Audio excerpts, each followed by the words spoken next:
ಇವಾಗ ಹೊಸದಾಗಿ ನಮ್ಮ ಪಟೇಲರು ಬಿ ಆರ್ ಪಟೇಲರು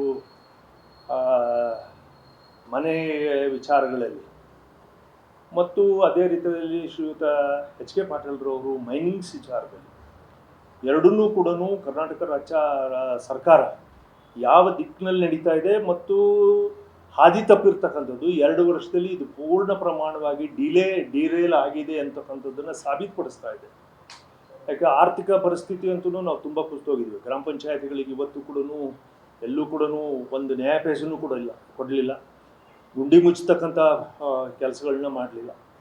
ಮತ್ತು ministers allocations I not get into the ಯಾರ್ಯಾರಿಗೆ ಏನೇನು ಅಲೋಕೇಶನ್ಸ್ನ ಡಿಪಾರ್ಟ್ಮೆಂಟ್ನ ಅಲೋಕೇಶನ್ಸ್ ಮಾಡಿದ್ದಾರೆ ಅಂತ ಹೇಳಿ ಅದ್ರ ಬಗ್ಗೆ ಚರ್ಚೆ ಮಾಡಲ್ಲ. ಬಟ್ ಕೊಟ್ಟಿರ್ತಕ್ಕಂಥವ್ರು ಯಾರೂ ಕೂಡ ಸಮರ್ಪಕವಾಗಿ ಅವರು ಕೆಲಸಗಳನ್ನು ಮಾಡ್ತಾ ಇಲ್ಲ. ಅವರಿಗೆ ಅರಿತಿದೆಯೋ ಇಲ್ಲೋ ಗೊತ್ತಿಲ್ಲ ಅಂತ. ಯಾಕಂದರೆ ಮಾನ್ಯ ಉಪಮುಖ್ಯಮಂತ್ರಿಗಳು ದೇವರೇ ಬಂದು ಕಾಯ್ಬೇಕು ಬೆಂಗಳೂರಿನ ಗುಡ್ಡಿ ಮುಚ್ಚೋದ್ರಲ್ಲಿ ಅಂತ ಹೇಳಿ ಅವ್ರು ಸ್ಟೇಟ್ಮೆಂಟ್ ಮಾಡ್ತಾರೆ.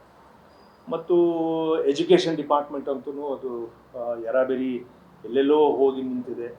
ಅದು ಯಾರೋ ಮಕ್ಕಳು ಶ್ರಮ ಪಟ್ಬಿಟ್ಟು ಓದಿ ಗೆದ್ದಿದ್ದನ್ನು ಮಾರ್ಕ್ಸ್ ತಗೊಂಡಿದ್ದನ್ನ ಅದು ನನ್ನ ಹೆಗ್ಗಳಿಕೆ ಅಂತಕ್ಕಂಥ ಭಾವಿಸ್ತಕ್ಕಂಥದ್ದು ಮಾತಾಡೋದು ಒಂದು ಕಡೆಗೆ ಎಲ್ಲ ಒಂದು ಕಡೆಗೆ ಅದು ಕೂಡ ಒಂದು ತಪ್ಪು ಹೋಗಿದೆ.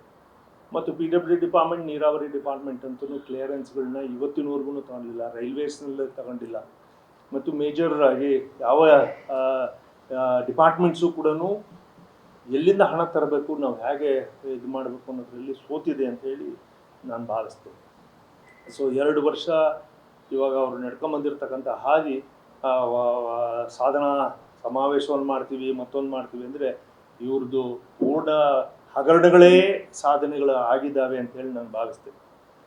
ಹಾಗಾಗಿ ರಾಜ್ಯ ಸರ್ಕಾರ ಇವತ್ತಿನ ಪರಿಸ್ಥಿತಿಯಲ್ಲಿ ಅದು ಮುಂದಕ್ಕೆ ಯಾವುದೇ ಕಾರಣಕ್ಕೂ ಕೂಡ ಕರ್ನಾಟಕ ರಾಜ್ಯವನ್ನು ಏಳಿಗೆ ಹತ್ತ ತಗೊಂಡು ಹೋಗೋದಿಲ್ಲ ಅಂತ ನಾನು